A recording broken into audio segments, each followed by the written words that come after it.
Hi there, Nancy here. Listen up as I share my latest tips on bringing in the big fish. I have a 3-point test to identify a large gift donor.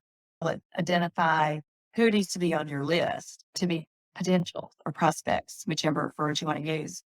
The first one is not going to surprise you, and it's hands down. Number one is they have to be passionate about your cause. Now, there's evidence of passion in lots of ways. One is they showed up at an event, they paid $25 for a raffle. There's something, they opened their wallet. Now, sometimes that doesn't always tell you it's just because a friend asked and they wanted to go to this auction or they wanted to go to a chili cook-off and they really love chili.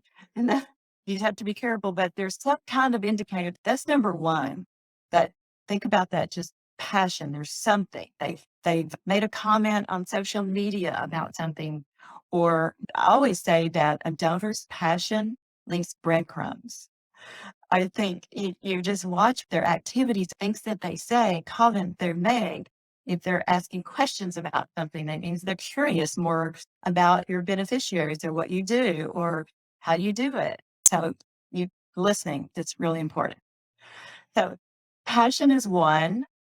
Number two is they must have the means to give. And so now in our example, we established it as $1,000 is considered the threshold for a major gift. So you have to have some indication that they can give at that level. They've given to other organizations like yours. That's the biggest. A little bit of lifestyle. I'm careful about that because some people, their lifestyle doesn't match the depth. They may be leveraged, and a person may be in debt and leveraged, and they're living a lavish lifestyle and they really don't have the means. But just watch for indicators of the means to give without going too deep there. And the last one is a person must be philanthropic.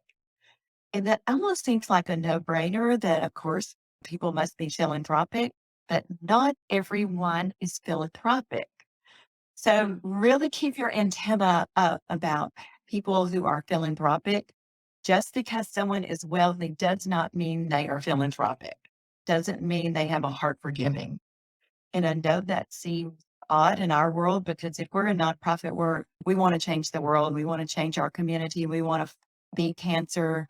We want to change the world. There's just no doubt. I want to change our community. And we think everyone has a heart for giving. It is not true. And I found out the hard way in several instances. So that's really important to watch for people's heart for giving. There are indicators for that as well. Here's the thing, I focus on large gift fundraising. Multiple studies show around 90% of gifts come from around 10% of your donors.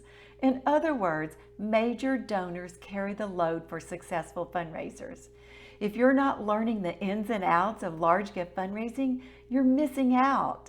So sign up and join me when I offer trainings and other opportunities to learn more about large gift fundraising. Just click the link here and I'll see you on the inside.